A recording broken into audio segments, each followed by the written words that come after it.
भवतु सब मंगलम। साधु साधु साधु।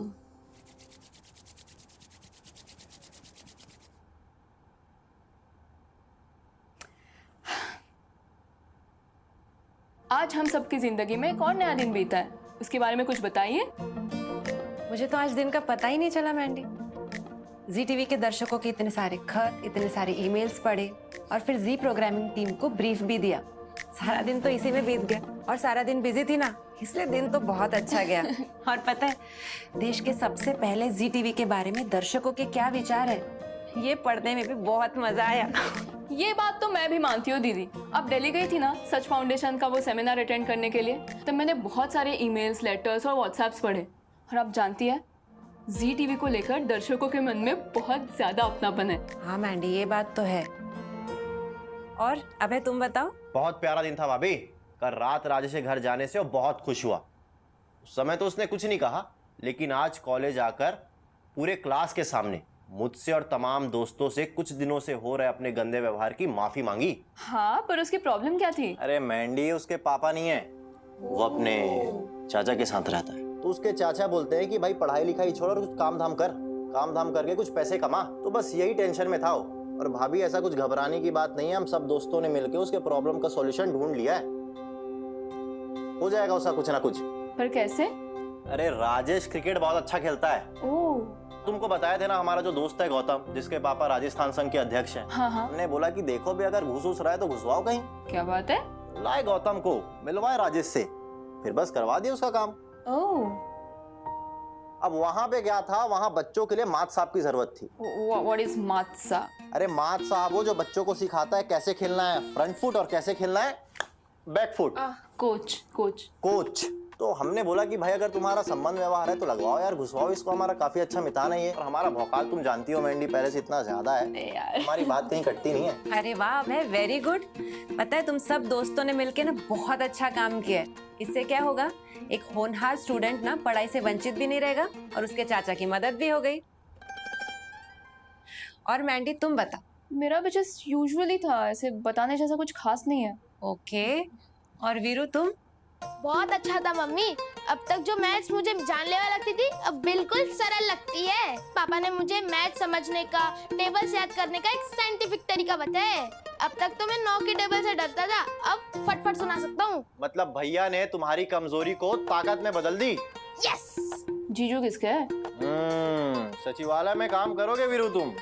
मैं हर सुबह उठ के अपने दिन का टाइम टेबल मैनेजमेंट कर लेता हूँ। पहले पढ़ाई, फिर मेरा करियर, है ना मम्मा? करेक्ट।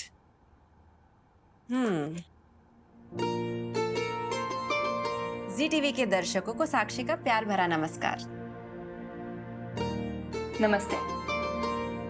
जी टीवी की प्रोग्रामिंग और एडमिनिस्ट्रेशन टीम बहुत तेजी से आपके सुझावों पर काम कर रही है। मेरा आपसे अनुरोध है कि आपके सुझाव इसी प्रकार हमें भेजते रहिए। आज जो सबसे पहला लेटर मैं पढ़ने जा रही हूँ वो हमें भेजा है प्रयागराज की भारती जी और ब्रिजेश जी ने। आपने लिखा है कि आप 2 अक्टूबर 1992 से लगातार जी टीवी के प्रोग्राम देख रहे हैं। थैंक यू भारती जी और ब्रिजेश जी। पर अब आपको काफी शिकायतें हैं। आपका कहना है कि शो इतने लंबे खींच जाते हैं कि बोरियत होने लगती है। हाँ, पर शोज लंबे खिंच जाते हैं, इसीलिए तो उसे डेली सोप कहते हैं। पर मैंडी अब जमाना बदल गया है। पहले टीवी के मुकाबले फिल्में थी, हमें फिल्म देखने थिएटर जाना पड़ता था। लेकिन अब वेब सीरीज है, मोबाइल एप्स हैं, जिसके कुछ ही एपिसोड्स में सारी स्टोरी समा जाती है। अरे अब लोगों को लंबी स्टोरी देखना पसंद नहीं है। हाँ, मतलब तुम्हारे जनरेशन के हिसाब से देखा जाए तो सही है। नहीं, बात किसी भी जनरेशन की हो, बदलाव तो सभी को अच्छा लग सकता है। और आज टीवी का मुकाबला ओटीटी से है, तो हमें टीवी शोज में बदलाव करना होगा। मोबाइल तो क्लिपिंग से सारा कंटेंट दिखा देता है, तो हमें टीवी शोज भी उसी स्टाइल में शूट करने होंगे। हाँ दीदी, मैं आपकी बातों से सहमत हूँ। हमें बदलाव करते रहना चाहिए, नयापन हमेशा अच्छा लगता है।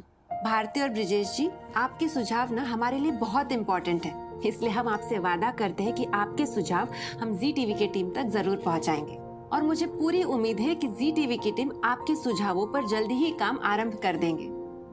अब अगला ईमेल हमें भेजा है जबलपुर मध्य प्रदेश से कमल चौहान जी ने। कमल जी, आपने जी टीवी के 2 शो कुंडली भाग्य और कैसे मुझे तुम मिल गए की बहुत तारीफ लिखी है। आप चाहते हैं कि हम कुंडली भाग्य अथवा कैसे मुझे तुम मिल गए की मेन लीड को हमारा परिवार के बीच बुलाए, और आपने उनसे पूछे जाने वाले कुछ सवाल भी हमें लिखकर भेजे हैं। उन्हें हमारा परिवार के बीच बुलाने की हम जरूर कोशिश करेंगे। चलिए आज तो बस इतने ही ईमेल्स पढ़ेंगे, क्योंकि हमारे परिवार के बीच वो लकी दर्शक आ रहे हैं जिन्होंने सबसे पहले हमें ईमेल भेजा था। ओ हाँ, चलो वो लोग आ गए, आप भी हमारे साथ चलिए उनसे मिलने।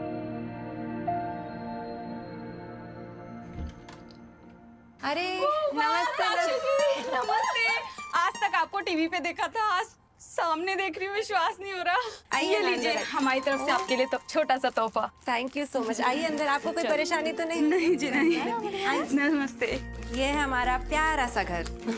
अरे वाह साक्षी जी, आपका घर तो बहुत सुंदर है। Thank you. इतनी सारी बुक्स, ये आप पढ़ते हो? बिल्कुल। मैंडी आप यहीं पे कथा करते हो ना? यस, यहीं पे करती हूँ। मैं देखती हूँ। हेलो वीरू। हाय। आपके रैप तो बड़े प्यारे होते हैं यार। Thank you aunty. आइए ना, बैठिए। आइए, बैठिए। बाकी चलो, बातें हाँ, बैठे बैठो। करते आ हैं। जाओ। आइए आ जाओ, विक्रम। बैठो। मधु जी आप क्या करते हैं? मेरा लेडीज पार्लर है, मधु ब्यूटी आर्ट्स के नाम से। अरे वाह। अच्छा, लेडीज है तो आप विक्रम जी का फेशियल वगैरह नहीं करती? करती हूँ, जरूर करती हूँ। आप तुमने वो देखा है जोधा अकबर में वो सिपाही खड़े रहते हैं, उनकी ऐसे तिकोनी सी मूछें होती हैं। अब जो मैंने इनकी मूछें बनाई है वो मैंने ही बनाई है। ये आ गया हमारा परिवार का गर्मा अरे गर्म वाह। स्पेशल अदरक वाली चाय। विक्रम जी, गरम गरम चाय के साथ ये लीजिए गर्मा गर्म समोसे, और मोटापा का बिल्कुल भी टेंशन ना करिएगा। अरे लो फेट आयल में बनाए हैं। आओ तुम समोसे खा के समोसे जैसे हो जाओ। अच्छा, इसको बोर हो रहा होगा, वीरू के साथ खेलोगे आप? वीरू इनको कमरे में लेके जाओ। चलो यश। रूम देखो। वैसे आप क्या करते हैं विक्रम जी? जी मैं बैंक में हूँ, सुबह से शाम तक बैंक में रहता हूँ, फिर 6 बजे मैं अपने घर पे आ जाता हूँ। तो ये जो टीवी शोज देखती हैं इनके साथ में बैठ के देख लेता हूँ। अरे वाह। कौन से शोज देखते हैं आप दोनों? मैं कुमकुम भाग्य देखती हूँ, कुंडली भाग्य भी। वैसे ये सब तो ठीक है, आप जी टीवी कब से देख रहे हैं? जी टीवी मेरे पिताजी का एक बिजनेस था अपना केबल ऑपरेटर का। उसमें हमारे पिताजी का जो केबल का धंधा था, तो उसमें हमारे घर पे भी टीवी था, तो हमारी माताजी जो टीवी शोज देखा करती थी तो हम भी देख लेते थे। अरे हमारे नाना जी के यहाँ पे भी टीवी था, और पूरी कॉलोनी के लोग सब बैठकर हम 5 सीरियल देखते थे। ये तो हमारा भी फेवरेट था। क्या शो क्या था, बात कितना फन था उसमें, कितनी मस्ती होती थी, बहुत मजा आता था। कहाँ मिलेंगे दीदी ये शोज? मुझे ना बहुत एक्साइटिंग लग रहा है, मुझे बताइए ना। ये तुम्हें Z5 में देखने को मिलेगा, और पता है तुम बिंज वॉच करोगी जरूर। साक्षी जी फिर तो हम भी एक बार दोबारा से जवान हो जाएंगे। क्या बात है। और वो जी हॉरर शो, अरे कितना डरावना था, हम छुप जाते थे वो शो की आवाज से। ओह, कान में डर लगता था। मैं तो बेड के नीचे से ही नहीं उतरती थी, ऐसा लगता था नीचे से कोई भूत खींच लेगा। और जी हॉरर शो से मुझे याद आया कि हमारे साथ में एक घर में घटना हुई थी। मैं और मेरा छोटा भाई वही शो देख रहे थे हॉरर थे, और उसने बिस्तर गीला कर दिया। सभी के साथ हुआ होगा। और 1993 में एक तारा करके शो आता था। हाँ। वो वुमेन्स के ऊपर कितना अच्छा शो था, उसमें कितनी अच्छी सीख मिलती थी हमको। हाँ और बिल्कुल, बनेगी अपनी बात। वो उस जमाने का जेंजी शो हुआ करता था। जेंजीज। उस टाइम पे एक्स्ट्रा मैरिटल अफेयर के बारे में बता दिया था जीटीवी ने। वो आपको याद है सारेगामापा? उसमें अनु जी ने कितनी अच्छी एंकरिंग की थी। उसमें टीम्स हुआ करते थे ना, दीवाने परवाने हाँ, मस्ताने। हाँ, मस्ताने। और अनु जी होस्ट किया करते थे एंकरिंग। उसी की तरह एक वो था अंताक्षरी। हाँ। विक्रम जी, आप थोड़े गुमसुम से मालूम पड़ते हैं। नए नाटकों के बारे में ज्यादा कुछ बात नहीं की आपने। आजकल के शोज देखना मेरे को उतना रुचि नहीं होती है। ऐसा क्यों, थोड़ा विस्तार में बताएंगे आप? मैं बस इसका एक उदाहरण देना चाहूँगा एक रबड़ बैंड से। आप देखिए कि एक रबड़ बैंड है जिसको हम तब तक खींचते हैं जब तक उसके तनाव रहता है। एक लिमिट के बाहर जब हम रबड़ बैंड को खींचते हैं तो क्या होती है? टूट जाएगा। टूट जाएगी। भाई दर्शक भी वही हैं, उस रबड़ बैंड की तरीके से हैं। जब एक सीरियल की स्टोरी एक लिमिट तक खींची जाती है तब तक तो ठीक है, लेकिन उसके बाद जब बाहर तक खींची जाती है तब क्या होता है? दर्शक भी टूट जाएंगे। तो हमारा भी नाता उसी तरीके से टूट चुका है, क्योंकि हमें वो बात आजकल के शोज में दिखती नहीं। और मैं तो ये चाहूँगा कि आज के दौर के जो टीवी शोज हैं उनको अगर OTT से कंपेयर किया जाए तो बहुत कम पड़ता है उनका। लेकिन मैं आपको यहाँ टोकना चाहूंगी कि OTT भी इतना खास आता नहीं, क्योंकि उसमें ना परिवार बैठकर एक साथ नहीं देख पाता है। क्योंकि बहुत वल्गरिटी होती है, लैंग्वेज अच्छी नहीं होती है, तो उसका प्रभाव बच्चों पर अच्छा नहीं पड़ता। लेकिन मैं आपको कहना चाहूँगी साक्षी जी, जैसे कि पहले आया करते थे हमारे सीरियल आते थे अच्छे, जिसमें संस्कृति दिखाते थे, भारत की संस्कृति को दर्शाते थे, वो सब दोबारा से आए तो अच्छा रहेगा हमारे बच्चों के लिए भी, आने वाली जनरेशन के लिए भी। मैं ये आपकी सारी बातें जो है जी टीवी के प्रोग्रामिंग टीम तक ज़रूर पहुंचाऊंगी। और मुझे लगता है कि जो आपने बात कही OTT और सीरियल का जो एक बैलेंस है वो हम ज़रूर करना चाहेंगे, एक बीच का रास्ता हम निकालना चाहेंगे जिससे सारे जो दर्शक हैं हमारे वो खुश रहे। अब मध्यम रास्ते की आपने बात की है तो उस पे भी एक कहानी मुझे याद आती है। एक गांव था, वहाँ एक नदी थी, नदी की उस पार एक साधु रहते थे और इस पार एक लकड़ी का काम करने वाला आदमी रहता था, कुम्हार टाइप का। तो वो कुछ एक वाद्य यंत्र बना रहा था। वाद्य यंत्र ऐसा है जैसे कि आप समझ सकते हैं कि आविष्कार, हाँ, वीणा। तो उसने एक समझ लीजिए कि उस दौर में वीणा बनाया था जब ये सब वाद्य यंत्र हुआ ही नहीं करते थे। तो वो उस वाद्य यंत्र को बनाया और बना करके वो नाव वाले को, जो नाविक होता है, उसको बोलता है कि मुझे नदी के बीच में ले चलो। और पानी की धाराओं के साथ में वो मैच करते हुए वो तार को या तो बहुत तेज खींचता तो तार टूट जाते, या इतना धीमे छोड़ता कि उसमें से सुर नहीं निकलते। और ये सब चीजें नदी के उस पार बैठा एक साधु अपनी झोपड़ी से हमेशा देखा करता था। एक दिन ऐसा आया कि एक जो साधु उस तरफ रहते थे वो अपनी दिनचर्या के लिए इस पार आने वाले थे। तो उन्हीं के साथ में वो भी नाविक बैठता है नाव में और बीच नदी में वैसे ही जैसे वो हर बार करता है, नाव को बीच में रोकता है और तार को जोर से खींचता है तो तार टूट जाती है। तो साधु ने यहाँ टोका। साधु ने बोला, बेटा तार को इतना भी मत खींच कि वो टूट जाए और तार को इतना धीमे भी मत छोड़ कि उसमें से सुर ना निकले। क्या बात। तो उसके दिमाग में वो बात क्लिक की कि अरे मेरे यंत्र में से आवाज क्यों नहीं निकल रही थी। फिर उसने अगले दिन वही किया, उसने बिल्कुल जैसे साधु ने बताया वैसे किया और उसमें से सुर निकले। क्या बात है। तो इस कहानी से यूथ के लिए एक सीख ये आती है, आप इतना भी मत आगे जाइए कि आप अपनी जमीन को, अपने धरातल को भूल जाएं, और आप इतना भी नीचे मत हो जाइए कि आप अपने आप को खो दें।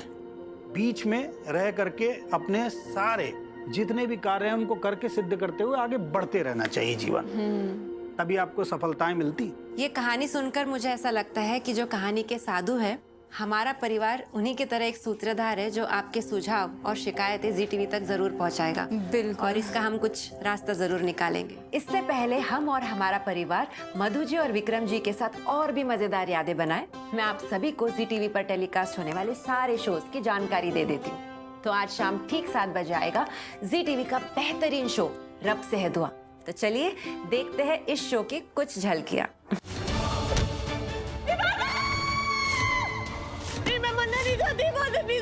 पर तुम्हें मेरी एक बात माननी होगी। मानोगी?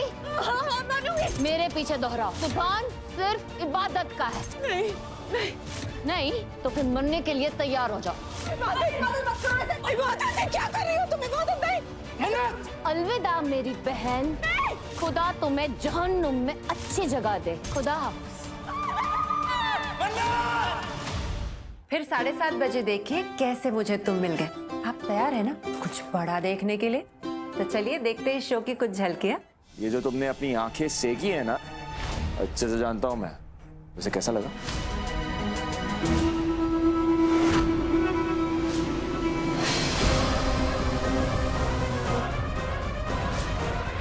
यही होता है, जो भी मेरी बाइकों से टकराता है ना, चकनाचूर हो जाता है।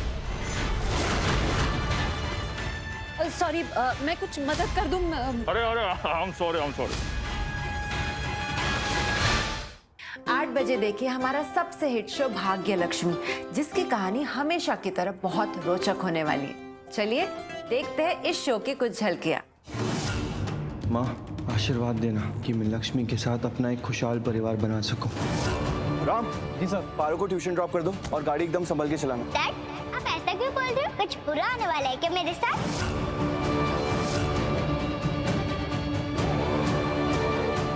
आपके डैड आपको कभी कुछ नहीं होने देंगे। जब तक आपके डैड आपके साथ हैं, आपको कुछ नहीं होगा, प्रॉमिस। अभी अभी मैंने कुछ बुरा देखा, बहुत बुरा। क्या देखा आपने? मृत्यु, साक्षात काल देखा। 8:30 बजे देखिए जागृति एक नई सुबह, जहाँ जागृति अपने पिता की सबसे प्यारी है और अब हमारी भी और आपकी भी, और उसकी मासूमियत हमेशा हम सबको इमोशनल कर देती है। तो चलिए देखते हैं इस शो की कुछ झलकियाँ। जग्गू को काबू में रखने से चित्ता बना तो मैं दत्ता से दुर्जन बनने में देरी नहीं लगेगी। उसके साथ कुछ मत करना दत्ता, हम मिलेंगे उसकी मम्मा से। पापा तुम मम्मा से मिलोगे, अब मम्मा तुमको शिक्षा के बारे में सब समझा देगी, तब तुमको पता चलेगा कि शिक्षा इतना जरूरी काय है। वो देखो मम्मा की गाड़ी, मतलब मम्मा आ रही है। अब 9 से 10:30 बजे देखे बिरला ओपस सारेगामापा, नए अंदाज और नए आवाज के साथ। चलिए देखते हैं शो की कुछ झलकियाँ। जय काली कलकत्ते वाली जय काली, जय काली कलकत्ते वाली जय काली, वार न तेरा जय काली, जय काली जय काली काली, बड़े रकतना खप्पर काली जय। आज का परफॉर्मेंस सुपर से बहुत बहुत बहुत ऊपर वाला था। नवरात्रि स्पेशल आज रात 9 बजे ZTV और ZEE5 पर। मजा आया ना? दोबारा देखना है? टेंशन मत लीजिए, इसका रिपीट टेलीकास्ट आएगा रात 10:30 बजे सिर्फ ZTV पर। तो जुड़े रहिए ZTV के साथ और भेजते रहिए अपने सुझाव, जिसका समाधान हम करेंगे, क्योंकि प्यार से भरा संसार दिखाएगा हमारा परिवार। जैसे कि मैंने आपको बताया है कि आप हमारे पहले लकी दर्शक हैं, हम आपके साथ एक रैपिड फायर गेम खेलेंगे। और हाँ, ये रैपिड, वाह खाना आ गया। ये आ गया छोले की सब्जी, वाह वाह वाह, ये आ गई राइस। खुशबू अच्छी आ रही है। ये भाभी बहुत मेहनत से बनाई है। तो ये जो रैपिड फायर गेम है ना, इसमें जो सवाल होंगे वो ZTV के शो से संबंधित होंगे, ठीक है? जी। और इसके कुछ रूल्स भी है। फाइन। अगर आपने सही जवाब दिया तो आपको मिलेगा +1 पॉइंट, और अगर गलत जवाब दिया तो -1 पॉइंट। और हाँ, आपको अगर जवाब पता है तो 10 काउंटिंग के पहले आप यस बोल देना। अच्छा ठीक है? और काउंटिंग कैसे होती है मैं आपको बताऊं? जी। टिक टिक 1, टिक टिक 2, टिक टिक 3, टिक टिक 4, टिक टिक 5, टिक टिक 6, टिक टिक 7, टिक टिक 8, टिक टिक 9, टिक टिक 10। पर आपको 10 के पहले यस बोलना है अगर आपको जवाब पता हो तो। ठीक। रेडी? रेडी, बिल्कुल रेडी। उनको सर्व। चलिए, तो आपका पहला सवाल है, तारा में मुख्य किरदार कौन निभा रहा था? टिक टिक 1, टिक टिक 2, टिक टिक 3, टिक टिक 4, टिक टिक 5। यस, नवनीत निशांत। क्या बात है! अरे वाह, मधु जी ने पहला जवाब दिया है। तो आपका दूसरा सवाल है कि ZTV का सबसे पहला कॉमेडी शो कौन सा था? टिक टिक 1, टिक टिक 2, टिक टिक 3, टिक टिक 4, टिक टिक 5, विक्रम जी बोलिए, टिक टिक 7। अरे देख भाई देख। करेक्ट, क्या बात है। तो तीसरा सवाल है कि 90 के दशक में सबसे लोकप्रिय सिंगिंग रियलिटी शो कौन सा था ZTV पर? टिक टिक 1, टिक टिक 2, टिक टिक 3, टिक टिक 4। मुझे पता है। हाँ, सारेगामापा। विक्रम जी इसी बात पे खाइए रसगुल्ले। अब आपका चौथा सवाल, खाना खजाना शो के होस्ट कौन थे? टिक टिक 1, टिक टिक 2, टिक टिक 3, टिक टिक 4, टिक टिक 5, टिक टिक 6, टिक टिक 7। यस, संजीव कपूर। करेक्ट, क्या बात है मधु जी। बहुत यादें जुड़ी हैं उस शो से। जो भी संजीव कपूर जी बताते थे उसमें, वो सब खाना मैं बनाती थी अपने घर पे और अपने भाई बहनों को खिलाती थी, और शादी के बाद इनको भी खिलाने लगी। तो आपका पांचवा सवाल है कि 90 के दशक में कौन सा फैमिली ड्रामा ZTV पर लोकप्रिय था, सबसे ज्यादा लोकप्रिय? टिक टिक 1, टिक टिक 2, टिक टिक 3, टिक टिक 4, हम 5। यस, अरे यार ये मेरा और हम भी फेवरेट 5। था, हम 5। क्या उसका गाना आता था? हम 5। अच्छा, पर पॉइंट्स कितने हुए? मुझे लगता है मधु जी 3 पॉइंट्स पे है विक्रम जी और 2 विक्रम जी 2 पे पॉइंट्स है। पे। अब छठा सवाल, ZTV पे पहला गेम शो कौन सा था? टिक टिक 1, टिक टिक 2, टिक टिक 3, अंताक्षरी। अरे वाह, सुपर्ब। अब है 7वां सवाल, आपके आ जाने से शो में वेदिका का किरदार किसने निभाया था? टिक टिक 1, टिक टिक 2, टिक टिक सुहासी धामी। अरे वाह, तो अनएक्सपेक्टेड था। क्या सुपर फास्ट था ये जवाब। अरे मैं सुहासिनी जी का बहुत बड़ा फैन रहा हूँ। आपको पता है, जब मैं ये सीरियल देखती थी ना, तब मैंने सोच लिया था कि जब अगर मेरी कोई बेटी हुई ना, तो मैं उसका नाम वेदिका ही रखूंगी। भाभी आपने इतनी बड़ी बात छिपाई हमसे। और ये मुझे आज पता चल रहा है। सीक्रेट था ना बेटा। कैसा सीक्रेट? हमें आज बता होता रहे है हैं। ऐसे, चलता है, कोई नहीं। तो अब है 8वां सवाल, कुंडली भाग्य में प्रीता का किरदार कौन निभाता है? टिक टिक 1, टिक टिक 2, टिक टिक 3, टिक टिक 4, टिक टिक 5, टिक टिक 6, टिक टिक 7। शरदारिया। क्या बात है। फैन हूँ मैं, तभी तो हमारा परिवार में आ गई। तो आपका 9वां सवाल है कि सपने सुहाने लड़कपन में गुंजन की बहन कौन थी? टिक टिक 1, टिक टिक 2, टिक टिक 3, टिक टिक 4, टिक टिक 5, टिक टिक 6। रचना। अरे बाप रे, विक्रम जी। क्या बात है। तो अब आते हैं हम 10वें सवाल पे। जैसे जैसे हम आगे बढ़ रहे हैं, अभी थोड़ा टफ होते Intense जा हो रहा है ना गेम। आपको ऐसे एंजाइटी हो रही है, थोड़ा डर लग रहा है, कुछ हो रहा है? थोड़ा थोड़ा। है ना? ठीक है। तो आपका लास्ट सवाल है कि कसम से शो में मुख्य किरदार कौन था? टिक टिक 1, टिक टिक 2, टिक टिक 3, विक्रम जी बोलिए। टिक टिक 4, टिक टिक 5, टिक टिक 6, टिक टिक 7, विक्रम जी। 8, टिक टिक 9, टिक टिक यस, बाली बाली, विक्रम जी। चलिए, Congratulations! बहुत बहुत बधाई आपको। मुझे लगा ही था निराश कर दिया आपने। मेरी ड्यूटी है। लीजिए। हाँ, गिफ्ट है आपका। विक्रम जी आइए आइए आइए। ये लीजिए, आप भी आइए। अरे वीरू, यश, बुलाओ। वीरू, यश, आप मेरी सेल्फी लो।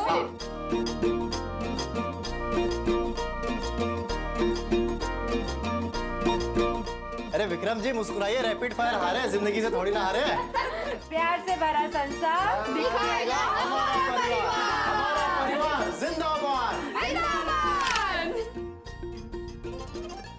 आप भी हमें अपने खत और ईमेल्स भेजते रहिए। अब से हमारे परिवार के बीच में जो भी आएगा ना, उसका चुनाव लकी ड्रॉ से होगा। हो सकता है आप वो अगले लकी दर्शक हो। तो लिख भेजिए हमें अपने लेटर्स और ईमेल्स, और आपके मन में जो कुछ भी हो ना, शंका, प्रशंसा या सुझाव, सब लिख कर भेजिए। हम सबका दिल से स्वागत करेंगे। आपके सुझावों से ही तो जी टीवी को सबसे लोकप्रिय बना पाएंगे। तो अब हमें आज्ञा दीजिए। हम कल फिर मिलेंगे अपने परिवार के साथ, हमारे प्यार से भरे संसार के साथ।